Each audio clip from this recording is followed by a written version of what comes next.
Sekolah kedinasan yang dibuka untuk lulusan IPS harus menjadi perhatian para siswa yang ingin berkarir menjadi abdi negara atau pegawai negeri sipil.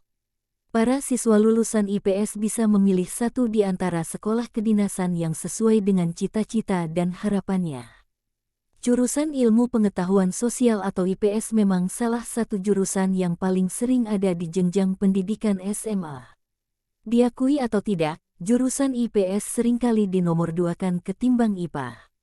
Padahal, nyatanya ada cukup banyak sekolah ikatan dinas atau sekolah kedinasan yang menerima lulusan IPS. Berikut adalah sekolah kedinasan yang dibuka untuk jurusan IPS. 1. Politeknik Keuangan Negara STAN atau Sekolah Tinggi Akuntansi Negara adalah salah satu sekolah ikatan dinas yang paling favorit dan cukup terkenal di Indonesia. Setiap tahunnya, STAN selalu menjadi incaran bagi para calon mahasiswa atau anak-anak SMA yang ingin melanjutkan ke jenjang sekolah ikatan dinas. Sebab kedinasan ini berada di bawah Badan Pendidikan dan Pelatihan Keuangan, Kementerian Keuangan Republik Indonesia. Untuk anak-anak lulusan SMA jurusan IPS, tentu saja bisa mendaftar di STAN. Di bawah ini beberapa jurusan atau program studi yang ada di STAN dan bisa kamu pertimbangkan. Di antaranya adalah program studi yang diselenggarakan. Diploma 3 dan 4 Akuntansi. Diploma 1 dan 3 Pajak. Diploma 3 Penilai atau Pajak Bumi dan Bangunan. Diploma 1 dan 3 Kepabeanan dan Cukai. Diploma 1 dan 3 Kebendaharaan Negara. Diploma 3 Manajemen Aset Program Studi STAN Non-Reguler. Diploma 4 Akuntansi Tugas Belajar. Diploma 4 Akuntansi dengan kurikulum khusus. Diploma 3 Pajak dengan kurikulum khusus. 2. Institut Pemerintahan Dalam Negeri IPDN adalah sebuah perguruan tinggi ikatan dinas yang paling cocok dipilih oleh lulusan jurusan IPS. Terlebih, kualitas pendidikan perguruan tinggi satu ini memang tidak perlu diragukan lagi. Lulusan IPDN juga telah banyak mengisi berbagai jabatan pegawai negeri sipil di pemerintahan pusat maupun daerah. Hal yang perlu kamu ingat apabila hendak masuk IPDN adalah harus lolos syarat tinggi badan. Bagi lulusan SMA jurusan IPS yang ingin mendaftarkan diri di IPDN, ada beberapa program studi yang bisa kamu pilih di antaranya. Diploma 4 Politik Pemerintahan. Diploma 4 Manajemen Sumber Daya Aparatur. Diploma 4 Pembangunan dan Pemberdayaan.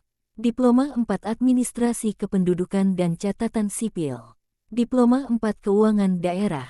S1 Manajemen Keuangan. S1 Manajemen Pembangunan. S1 Manajemen Pemerintahan. S1 Manajemen Sumber Daya Manusia. S3 Ilmu Pemerintahan. 3. Sekolah Tinggi Sandi Negara STSN, Sekolah Ikatan Dinas 1 ini terkesan diperuntukkan jurusan IPA.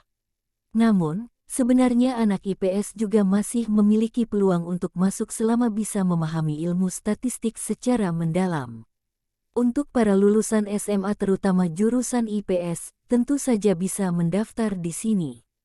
Ada 2 program studi yang bisa dipilih yaitu Diploma 4 Manajemen Persandian. Diploma 4 Teknik Persandian. Di program studi Teknik Persandian dibagi menjadi 2 peminatan. Teknik Kripto, Teknik Rancang Bangun Peralatan Sandi. 4. Politeknik Kesejahteraan Sosial POLTEKESOS dulunya. POLTEKESOS lebih dikenal dengan nama Sekolah Tinggi Kesejahteraan Sosial atau STKS. Perguruan tinggi kedinasan ini berdiri sejak tahun 1964 dan berada di bawah Kementerian Sosial. Sekolah kedinasan ini terbuka bagi lulusan dari jurusan IPS. Sekolah kedinasan yang terletak di Bandung ini memiliki 3 pilihan program studi jenjang Diploma 4, yaitu Sarjana Terapan Pekerjaan Sosial, Sarjana Terapan Rehabilitasi Sosial, Sarjana Terapan Perlindungan dan Pemberdayaan Sosial. Demikianlah 4 sekolah kedinasan untuk jurusan IPS kedinasan yang dapat disampaikan pada kesempatan ini.